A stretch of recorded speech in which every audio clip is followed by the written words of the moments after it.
حضرت موسیٰ علیہ السلام اللہ رب العزت کے جلیل القدر پیغمبر ہیں۔ ایک دفعہ اللہ رب العزت کی ملاقات کے لیے کوئی طور کے اوپر تشریف لے جاتے ہیں۔ جب کوئی طور کے اوپر اللہ رب العزت سے ہم کلامی کا شرف حاصل کرتے ہیں تو حضرت موسیٰ علیہ السلام نے اللہ رب العزت سے پوچھا، مولا یہ تو بتا کہ جنت میں میرا ساتھی کون ہوگا؟ تو اللہ رب العزت نے ارشاد فرمایا کہ موسیٰ، فلاں شہر کے اندر جو فلاں قصاب ہے، جو گوشت بیچنے والا ہے، وہ جنت میں آپ کا ساتھی ہوگا۔ حضرت موسیٰ علیہ السلام بڑے حیران ہوئے کہ ایسا کون سا نیک عمل اس نے کیا ہے کہ جس کی وجہ سے اللہ رب العزت نے اس کو اتنا بڑا شرف عطا فرمایا کہ ایک جلیل القدر پیغمبر کے ساتھ جنت میں اس کو سنگت عطا فرمائی ہے۔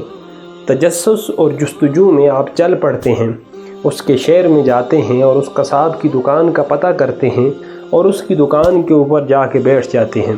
سارا دن آپ دیکھتے رہتے ہیں کہ وہ اپنے کسٹمرز کے اوپر اپنا گوشت وغیرہ فروخت کر رہا ہے، اور اس دوران اس نے کوئی اتنا بڑا نیک عمل بھی نہیں کیا کہ جس سے پتہ چلے کہ یہ کوئی بہت ہی برگزیدہ ہستی ہے۔ جب شام کو وہ دکان بند کرنے لگا تو اس نے کیا کیا کہ اپنی ٹوکری کے اندر سب سے بہترین گوشت کا ایک ٹکڑا رکھا اور دکان بند کر کے جانے لگا۔ حضرت موسیٰ علیہ السلام بھی خرامہ خرامہ اس کے پیچھے چلتے جا رہے ہیں۔ جب وہ مکان میں داخل ہونے لگا تو حضرت موسیٰ علیہ السلام نے فرمایا، اے قصاب، میں ایک مسافر ہوں اور صبح میں نے اپنے سفر کے اوپر روانہ ہونا ہے، صرف رات گزارنی ہے، تو آج رات کے لیے تو مجھے اپنا مہمان بنا لے۔ وہ قصاب کہتا ہے ٹھیک ہے، آ جائیں۔ حضرت موسیٰ علیہ السلام کو اپنے گھر کے اندر لے جاتا ہے، جا کے وہ اپنا گوشت وغیرہ اس کو صاف کرتا ہے، پکاتا ہے، روٹی وغیرہ بھگو کے سب سے پہلے وہ ایک کمرے میں چلا جاتا ہے۔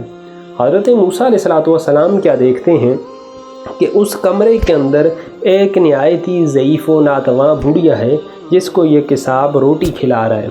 جب وہ روٹی کھا چکتی ہے تو یہ قصاب اپنی اس ماں کا منہ صاف کرتا ہے، اور صاف کرنے کے بعد اپنے کانوں کو اپنی ماں کے ہونٹوں کے قریب کرتا ہے۔ ماں کے منہ سے ایک ہی دعا نکلتی ہے، جا میرے بیٹے، جس طرح تو نے میری خدمت گزاری کی ہے، اللہ رب العزت جنت میں تجھے حضرت موسیٰ علیہ السلام کی سنگت اور رفاقت نصیب فرمائے۔ وہ قصاب مسکرا پڑتا ہے اور باہر نکل آتا ہے۔ حضرت موسیٰ علیہ السلام سارا معاجرہ اپنی آنکھوں سے دیکھ رہے ہیں۔ آپ نے اس قصاب سے پوچھا، قصاب یہ تو بتا کہ یہ بڑھیا کون ہے اور اس نے تیرے کانوں میں کیا کہا ہے؟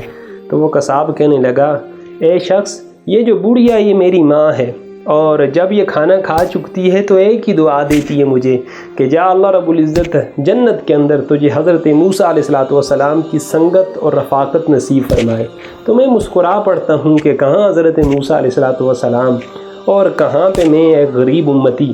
تو حضرت موسیٰ علیہ السلام نے فرمایا، تجھے بشارت ہو، میں ہی موسیٰ ہوں، اور اللہ رب العزت نے مجھے یہ ارشاد فرمایا ہے کہ فلاں شہر کے اندر جو فلاں قصاب ہے وہ تمہارا جنت کے اندر ساتھی ہوگا۔ تو اللہ نے تیری ماں کی دعاؤں کو قبول فرما لیا ہے۔ تو ماں کی دعاؤں میں اللہ رب العزت نے وہ پاور رکھی ہے کہ جو کسی اور چیز کے اندر نہیں۔ جو ماں باپ کی خدمت کرتا ہے اللہ اس کو دنیا اور آخرت میں اس کا بدلہ اور صلہ عطا فرماتے ہیں۔